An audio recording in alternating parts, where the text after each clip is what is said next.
Nurture and support. Nurture and support. This is a podcast theme song. And it's really short. Nurture and support begins in 3, 2, 1.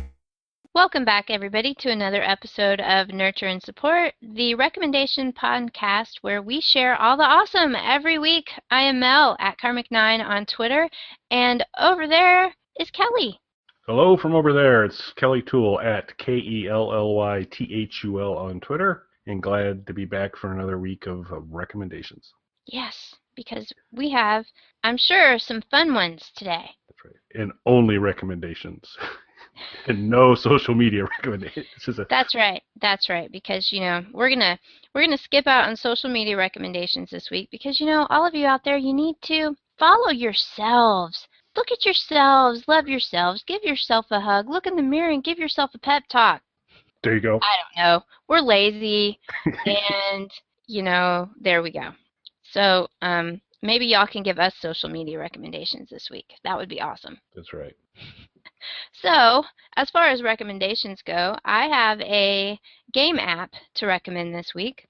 Now, unfortunately, it is only on iOS, and some of you may have picked it up as it has been featured on the iTunes Store recently.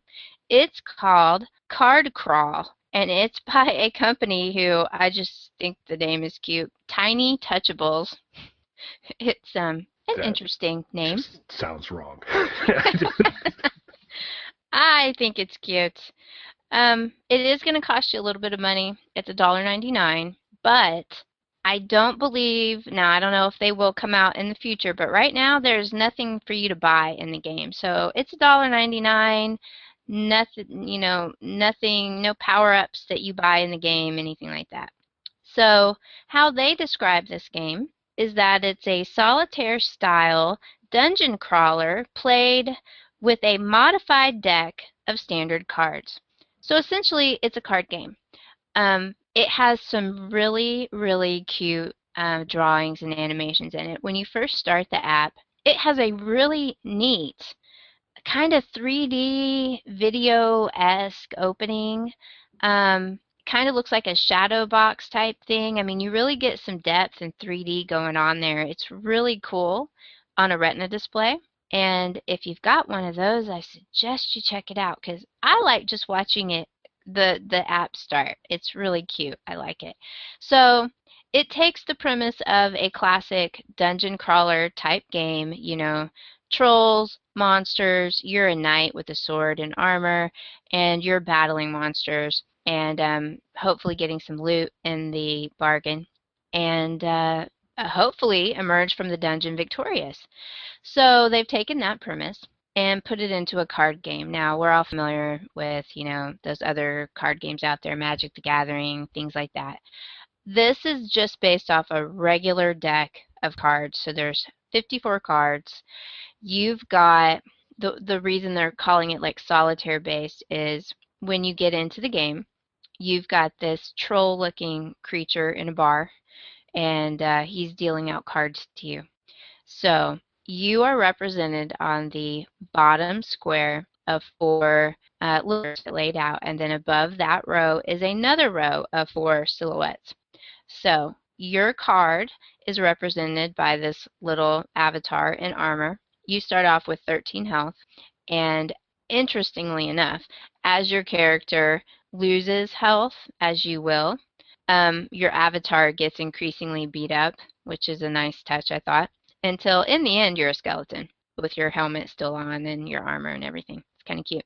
So you've got 2 hands to equip items into, and you have a backpack. So the dealer deals 4 cards above you. You have to clear 3 of those cards to get 3 new cards dealt down. So there are ability cards, and then there are item cards, and then there's monster cards. So when you get dealt, usually the items that you can use, they're all variations of different types of swords and different shields. So you can equip a sword and you can equip a shield, and they're really kind of interesting in that you, as you would think, can use the sword to attack a monster card that is above you. Now, each card has a certain value associated with this. So if you're really lucky, you're going to get a sword that does 7 damage. And you basically, it's a game of numbers. You're applying the different effects that your cards have against the health points that the monster cards have. Now, you've got a backpack. You do have some special ability cards, and you do get some health potions. But this is purely a game of chance. It's a gamble, much like Kelly's venture into Las Vegas last week. You sometimes just can't win a hand in this game. This is kind of why I'm recommending it, because I would like the rest of you to feel the frustration I have felt at the innumerable games that there was no way I lost in the first hand because I couldn't possibly win. You've got ability cards, which as you gain gold, which in a second I'll tell you how you gain gold, you can buy new cards. That's the only thing that you're expending any sort of money on, but you're earning the money each round that you play that you win. So how you earn money is there are coin cards that come up. And you can equip the coin card, or you can put it in your backpack, and when that little hand is done and 3 new cards are dealt, if it's in your backpack, you'll get the credit for it and it'll clear the slot. You can also, because like I said, you have to clear 3 of those 4 cards before 3 new cards will be dealt. You can, if you've got a sword up there that you don't want, you already have a sword equipped, you don't have any room to put it in your backpack, you can't keep it, and you want to clear it so you can get new cards in, you can sell it to the dealer. And you'll get the credit for, say it's a 2 damage sword. You'll get 2 diamonds that'll be put down by your little avatar. So the coin cards directly go into that as well. You will get money for any of the items that you sell to the dealer. So you'll get money for swords, shields, potions. But if you have to discard a coin card, it's basically like you're giving the dealer a tip. So they keep that and you don't get any credit for it, and that stinks. But you have special ability cards that you can buy new ones of. So there's different ones like Leech and Lash, and there's one that will let you turn another item card into a potion. If you don't have room to equip one of those cards or keep it, and you have to discard it, you get nothing for that. You're just basically discarding the card away. So it's basically a number game, which is where the solitaire type issue comes into. There are innumerable ways that you cannot win. So That's a nice way to say it. yes, well, I mean, it is frustrating. I'll have to tell you, it frustrates me to look at the leaderboards and see how high some of the scores are, because my best score, I'm going to go ahead and tell all of you how lame I am. So that if you have this game and you play it, and probably right off the bat, you'll beat my top score. My top score, which is the money that you win, is 72. And then there are people on the leaderboards that are up into the like 700s. Now, they've been playing for a lot longer than I have, I suspect, and they have bought more of the more advanced ability cards, which is how you get better abilities and better cards and the better options of beating some of these monsters. So, like I said, your little avatar starts with 13 health points. There are varying levels of monsters in there. There's one called a Soul Eater. He does 10 damage, and there's a bunch of them. And then there's trolls, and they do 9 damage. There's little crows that do 2 or 3. There's goblins that do 8. But the ones that'll really get you is when you get dealt in that first hand, and you get dealt 2 Soul Eaters and a troll, you're screwed. There is nothing you can do. And I can't tell you how many times that's happened to me. That sounds like a Beck song. Two soul eaters and a troll. And a troll. And a mic. That happens to me with alarming regularity, and it is so frustrating to have that feeling that you just can't win. You just can't do anything about it. Doesn't even matter if you happen to have a level 10 health potion, you still can't win because the other level 10 Soul Eater plus the Troll are still going to deplete all of your health and you're still dead. There's nothing you can do. So why play this game? Because it is so rewarding when you finally win, when you have finally cleared every card in that deck and you're like, yes. But sadly, you've got to do that a lot at little numbers to get your money up high enough, your little diamonds, to keep with the card theme, to get those racked up enough that you can buy new ability cards, because there are some pretty cool ones in there, but they do take quite a lot. So basically, it's a game of you're playing a multitude of little 2-3 minute games to get enough money to get up into the higher levels and be able to really get some big money. So I find it fun and challenging and frustrating all at the same time, so I wanted to share. But it has really cute graphics. The little opening sequence is just adorable. I love it. It's so neat the way they do kind of this shadow box effect of these dragon silhouettes and coming across the screen against the cartoon sort of animated background. It's really neat, and I think it's well worth the $1.99, and they're actively working on the game.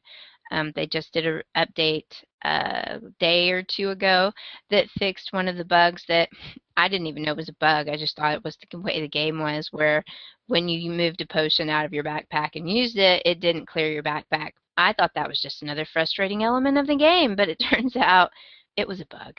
And it's made my life a lot easier since they fixed it. Yeah, I would imagine. So. Are they, when you say they're active, are they active mostly in just bug fixes, or are they adding new elements too? Right now they're working on bug fixes. It seems like the game has been a lot more popular. They've got a lot of people using it than they were initially expecting. But like I said, I didn't even know that was a bug. I've played games where that happens. I mean, I've played real RPGs where until a certain event is over, you're not going to get that space back. So I never even thought it was a bug. If they hadn't told me in the what this update is doing, I would not have even known about it. So they're actively working on little elements of the game, and I expect them to be adding more and more. There are a lot of cards in there. I mean, it will take you a while of dedicated play to get enough diamonds to buy all of the cards that are available. You can also make your own customized decks. So once you get the cards that you want, you can then create a deck with just those ability cards in it that you want, and not all those extra ones that you have no use for, that are weak powered, and you don't want those. So you can customize your deck once you get up to where you're able to buy a few cards. And there's no multiplayer. It is in the Game Center app, so you can, if you keep stats like that against your friends and your family in the Game Center on iOS, then it does track all of that. But after a game is over, whether you've won or lost, it drops this big tome down on the table in front of you that flips open to how you just did, and you can tweet your results directly from that little tome, which is cute. Nice. To show my lame scores to the world. But it's a nice app. It's a nice game. I like it. I am a big solitaire fan. I've played solitaire since I was little bitty and my grandmother first taught me how. So I find this game appealing as it mixes several things I like. I like solitaire type games. I like that there's no multiplayer aspect to it. And there's no social pressures that you have to have friends to play these games. I hate games that do that on mobile devices.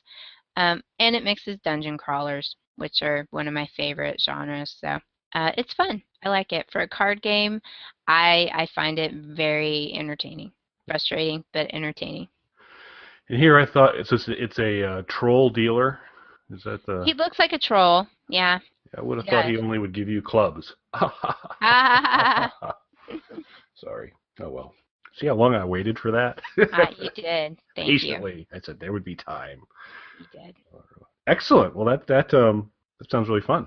I like it. I happen to have an iOS device I could try that out on, as long as it doesn't require iOS 8, because I refuse to put iOS 8 on my iOS device. I don't know if it does. I don't know. I may have to We'll have to because check. Mercat is only available on iOS 8.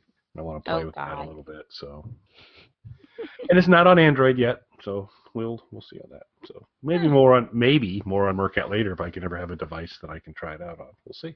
I haven't tried it yet. Alrighty. Well, we are creatures of habit. Mel will quite often recommend an app. Oftentimes there'll be an element of fantasy or role playing or RPG. And I recommend 27-year-old albums, which is what I'll be doing again today. But you're going to thank me for it because this is a good one. 1978. Sorry, everybody. But a little band called the Kinks. They're in my top 5 in terms of kind of favorite groups. Ray Davies and the brothers Davies, Ray and Dave Davies, have always been kind of the common thread in the Kinks throughout. Ray and Dave don't like each other particularly well, and that has created problems over time.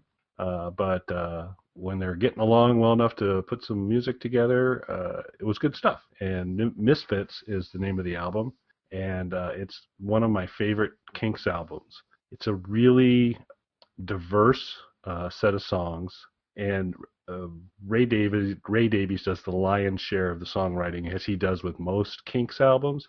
Dave Davies usually will kick in anywhere from 1 to 3, occasionally 4 songs on an album. On this one, he just did 1, but it's a really fun and enjoyable and diverse album. It starts off, the album's name is Misfits, and the title track is what it starts off with, and it's just kind of a song about being different and not fitting in, done in kind of classic rock kink sound, really kind of beautiful sounding kind of thing. A lot of, while the brothers Davies may not get along real well, they sure sing awful well together, and there's just kind of some nice interplay that goes on there. And then this is an album full of some kind of unique song topics, because the second one, I'm fairly certain this is the only song that I'm aware of about Hayfever, because the second song is called Hayfever, and it's about having hay fever and sneezing and not liking it. But it's a peppy little number about hay fever. Well, that's And good. You need a little pep when you're feeling like that. that's right. So it's weird because you get to the first one, and it's kind of oftentimes the Kinks lyrical arcs, or with the things that'll be about sometimes society not fitting in, and so Misfits made perfect sense as the first song, and then Hay Fever comes along, and you're like, oh, but it's happy and it's fun.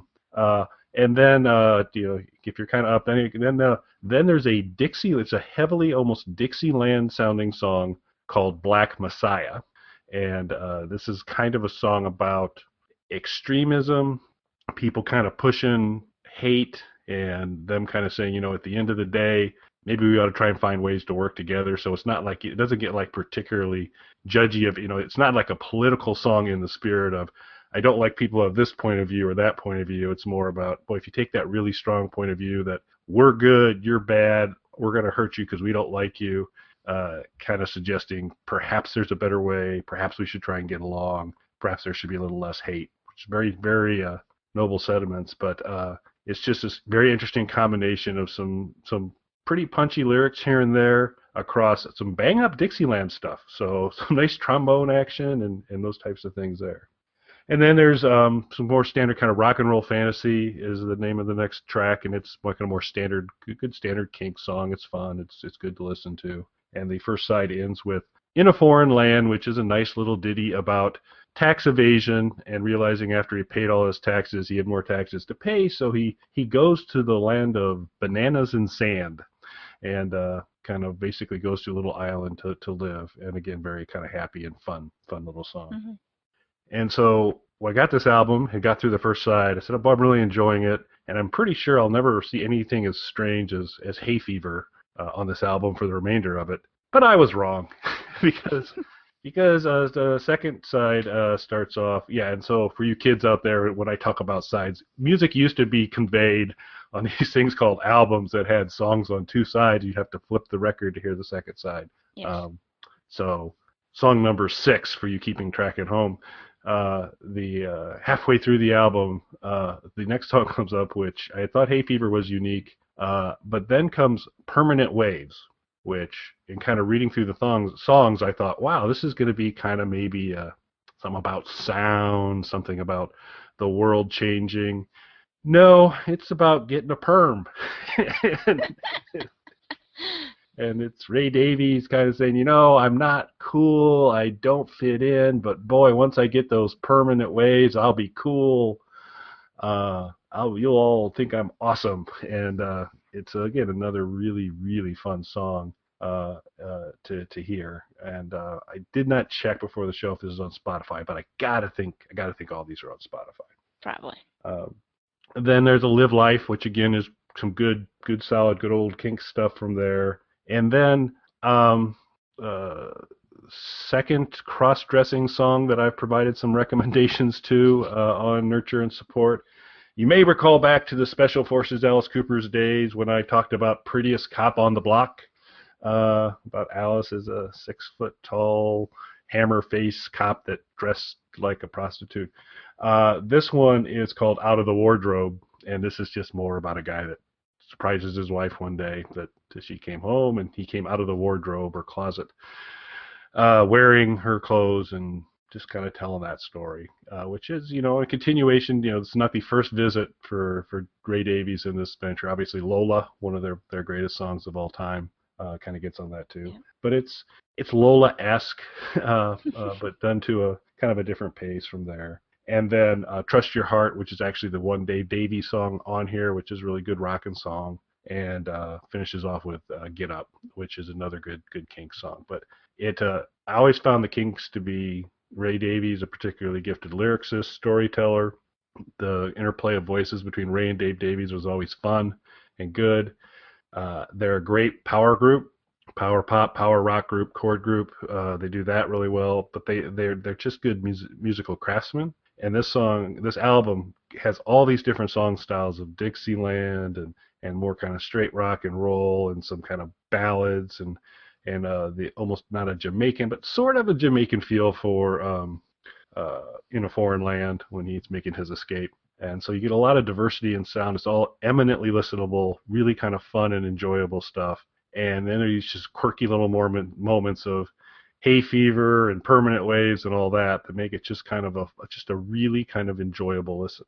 And I had forgotten about this album, came across it here recently and said, wow, I just can't be in a bad mood listening to this album, and it's kind of a fun thing to do. So I thought, I bet you that'd be a good recommendation for Nurture and Support, and so there you go. The Kinks do one of my favorite rockin' Christmas songs. Father Christmas. Yeah. Funny you should mention that. The remastered CD bonus pack for Misfits includes Father Christmas. Awesome. There, see, I know something about some old music. Like archaeology, yes, but there are things, it's not like listening to Bill Haley, it's not like Rock Around the Clock and come on kids, it's still good music. I think it has weathered the course of time really well, and that it doesn't sound particularly dated. Like you hear a lot of sometimes some of the 80s hairband songs and 80s pop. Those just feel like 80s, but then there are other things like when you get people like the Kinks or the Who or the Stones that their songs they're pretty solid and they hold up. Yeah, they are. So I agree. So we have a radio station here that doesn't have any DJs. They just play music, and with the occasional commercials. And they popped out Lola the other day, last weekend I think it was. In fact, I was like, I haven't heard this song in forever. It's pretty good. My brother was with me, and he was singing away at it. There you go. It's a catchy little number. Yes, it is. Cool. So I think that wraps up our recommendations this week. We've got a dungeon crawling card game. We've got the Kinks. And if you get the deluxe edition, you can listen to Father Christmas, one of my favorite Christmas songs. But like we said at the beginning of the show, we're skipping social media recommendations this week. How about you send us some of yours? We would really appreciate it. We hope that you watch us after Better Call Saul on Assault and Battery. Comes on about 10:15 Central. Links are up on the blog post and are on Kelly's YouTube channel. We hope you'll join us and talk Better Call Saul, because I think that will be the finale. Yeah, my guess is this one we'll probably turn this Nurture and Support loose the Friday before the finale of the first season. So Yes. you gotta watch the finale, and after that you gotta tune in and talk Salt with us. Yes.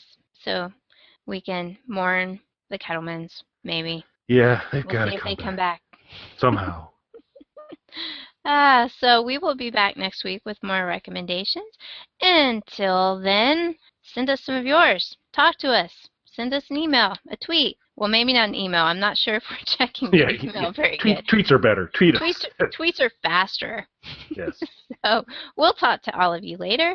We're going to turn it over to Matt, who will tell you all of those different ways to get in touch with us, and we'll be back next week. Thank you, everyone. Thanks for listening. You can contact us on our website, nurtureandsupport.net, or email us at nurtandsupp@gmail.com. That's NURTANDSUPP@gmail.com, or tweet us at nurtandsupp on Twitter. Nurturing and supporting Journey.